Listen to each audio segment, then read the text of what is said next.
आज हम बनाने वाले हैं बहुत ही ज़्यादा क्रिस्पी नाश्ता। इसके सामने में समोसा, कचौड़ी, सारी चीज़ें फीकी पड़ने वाली है। आप इसकी आवाज़ सुनिए, कितनी क्रंची इसकी आवाज़ है। तो सुन रहे हैं ना आप इसकी आवाज़। और ये देखिए, आवाज़ आ रही है आपको, कितनी क्रंची ये बनी है। और टेस्ट का तो इसका कोई जवाब नहीं, बहुत ही ज़्यादा टेस्टी और बहुत डिलीशियस बनी है। तो फिर देर किस बात की, चलिए चलते हैं इसकी फुल रेसिपी की तरफ। हेलो फ्रेंड्स, अस्सलाम वालेकुम, नमस्ते, सत श्री अकाल। कैसे हैं आप लोग? स्वागत है आप सभी का मेरे चैनल तारा की किचन में।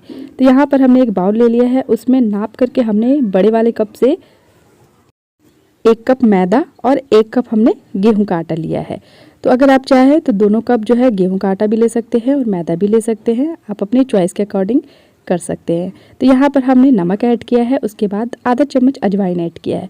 नमक अपने टेस्ट के अकॉर्डिंग ऐड कर लीजिएगा। उसके बाद हम यहाँ पर 2 से 3 टेबल स्पून ऑयल ऐड करेंगे। ज़्यादा ऑयल बिल्कुल हम अभी ऐड नहीं करेंगे, वो मैं आपको आगे बताऊंगी कि इसके बाद हमें क्या करना है।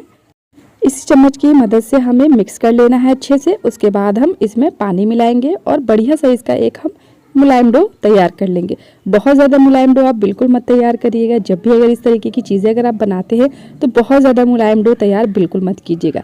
ठीक इसी तरीके से आपको डो तैयार करके इसके ऊपर में हल्का सा ऑयल से ग्रीस करके थोड़ी देर तक इसको कम से कम 10 से 15 मिनट रेस्ट के लिए छोड़ दीजिएगा। तो कहीं पर भी आप इसको किसी भी बर्तन की मदद से, प्लेट की मदद से इसके ऊपर में ढक करके आप इसको 10 से 15 मिनट आप इसको रेस्ट के लिए छोड़ दीजिएगा। यहाँ पर हमने आलू जो है वो अच्छी तरीके से बॉईल कर लिया था।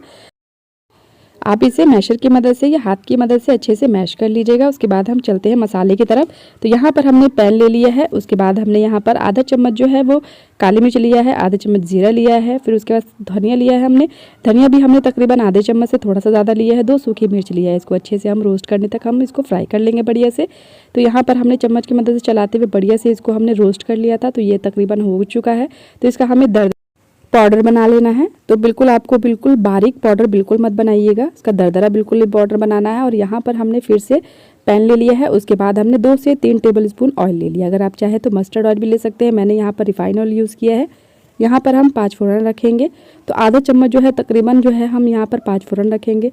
अच्छे से इसको हम कड़कने देंगे। जब भी चटकने लगे ना बढ़िया से, उसके बाद हम इसमें ऐड करेंगे अदरक लहसुन ऐड करेंगे। तो याद रखिए, अदरक लहसुन अगर आप चाहे तो पेस्ट भी यूज़ कर सकते हैं, लेकिन मैं बोलूँगी कि अगर जब भी आप इस तरीके का चीज़ अगर बना रहे हो, समोसा कचौड़ी, तो इसमें अक्सर जो है ना आप अदरक लहसुन का जो है ना इसको अच्छे से कूच लीजिएगा। कूचा हुआ रखने के बाद ना इसका स्वाद जो है ना बिल्कुल बढ़ जाता है। और यहाँ पर मैंने धनिया पत्ता चॉप किया हुआ ऐड किया है। उसके बाद बढ़िया से इसको हम सौटे कर लेंगे ताकि क्वांटिटी में ये कम हो जाए बढ़िया से, और उसके बाद इसका फ्लेवर बिल्कुल बढ़ जाए। तो यहाँ पर जो है अच्छे से हमने आलू को जो हाथ की मदद से अच्छे से इसको मैश कर लिया था। तो बहुत ज़्यादा बारीक हमने नहीं करना है, चम्मच की मदद से बढ़िया से हमें इसको अच्छे से मिला लेना है। उसके बाद हम इसमें ऐड करेंगे स्वाद अनुसार नमक ऐड कर लेंगे। नमक अपने टेस्ट के अकॉर्डिंग ऐड करेंगे, क्योंकि हमने आटे में भी नमक ऐड किया था, उसी हिसाब से हम इसमें नमक ऐड करेंगे। उसके बाद हम इसमें रेड चिल्ली ऐड करेंगे पाउडर। अगर आपको तीखा पसंद नहीं है बहुत ज़्यादा तो आप इसको स्किप भी कर सकते हैं, क्योंकि ऑलरेडी हमने सूखी मिर्च भी पाउडर बना करके उसमें ऐड करना है, तो उसी हिसाब से आप इसमें ऐड कर सकते हैं। हल्दी पाउडर आधा चम्मच से भी थोड़ा सा कम हमने इसमें ऐड किया था। उसके बाद अच्छे से इसको मिक्स कर लेंगे।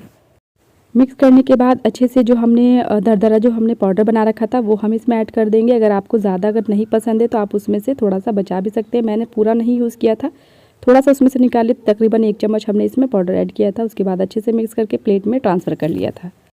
तो यहाँ पर हमने प्लेट में अच्छी तरीके से फैला लिया था ताकि बढ़िया से ठंडा हो जाए। और यहाँ पर हम एक घोल तैयार कर लेते हैं। तो ये देखिए, यहाँ पर हमने एक बाउल ले लिया है। उसके बाद हमने यहाँ पर कॉर्नफ्लावर 2 से 3 टेबल स्पून हम इसमें ऐड करेंगे। अगर आप चाहें तो चावल का आटा भी ऐड कर सकते हैं, या फिर आप इसमें अरारोट अगर आपके पास में है तो भी उसका भी यूज़ कर सकते हैं, या फिर आप उसमें मैदा भी यूज़ कर सकते हैं।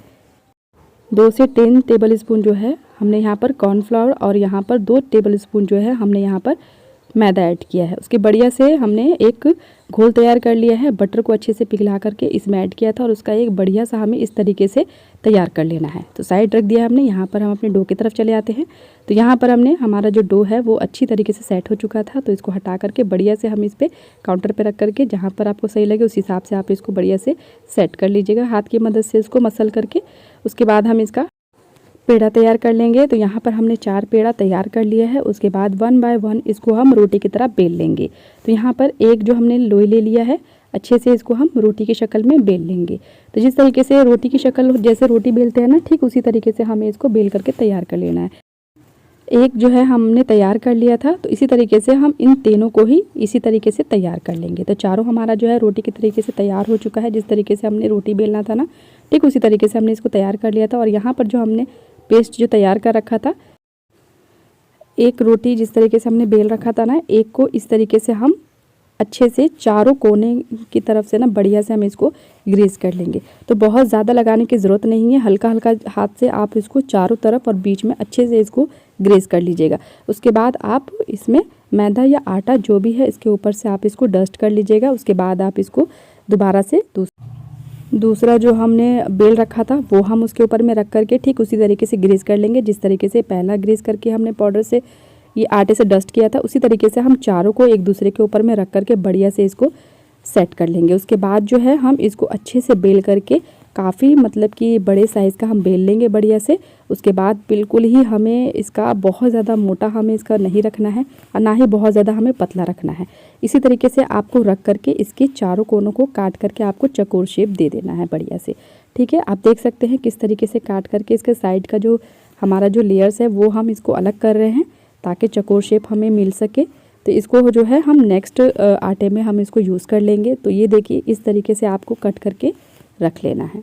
तो आप देख सकते हैं सारे जो है ना हमने कट करके रख लिया है। उसके बाद जो है हम जो फिलिंग्स जो तैयार किए थे ना, वो फिलिंग को बीच में एक बॉल की तरह रख करके और साइड से जो हमने घोल तैयार कर रखा था, अगर आप चाहें तो उसका भी आप यूज़ कर सकते हैं कॉर्नर से लगा करके और इसको चिपकाने के लिए, या फिर आप पानी का भी यूज़ कर सकती हैं।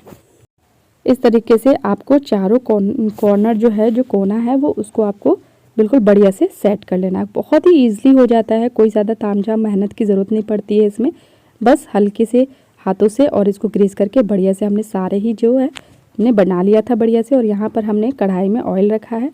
उसके बाद थोड़ा सा हमने इसमें आटे का जो है वो टुकड़ा रख करके चेक कर लिया था कि ऑयल का टेम्परेचर जो है वो कितना ज़्यादा है। तो उसी हिसाब से आपको इसमें रखना है और लो टू मीडियम आंच पे आप इसको फ्राई कर लीजिएगा।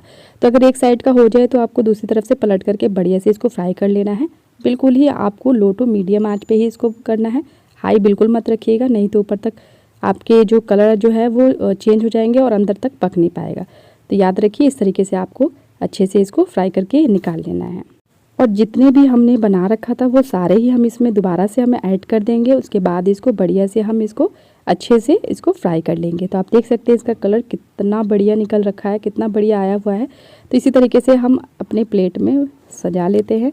तो हमने स्टार्टिंग में आपको दिखाया था कि इसकी आवाज़ इतनी क्रंची और इतनी टेस्टी बनी है ना, अगर आप इसको चाहें तो 3 घंटे 4 घंटे 5 घंटे के बाद भी अगर आप इसको खाएँगे ना तो भी ये बिल्कुल सॉफ्ट होने वाली नहीं है।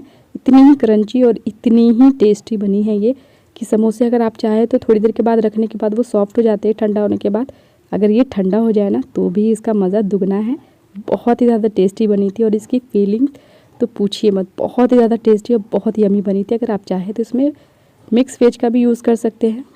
ये बहुत ही ज़्यादा क्रिस्पी हुई थी। आप किसी भी शेप में इसको आप बना लीजिए, बहुत ही ज़्यादा इसका टेस्ट जो है ना सबको दीवाना बना देगी। और घर के बच्चे तो इसको चाव से खाएंगे और हमेशा इसी का ही डिमांड करेंगे। एक तो देखने में भी ये बहुत ही खूबसूरत लगते हैं और खाने में तो खैर इसका जवाब ही नहीं है।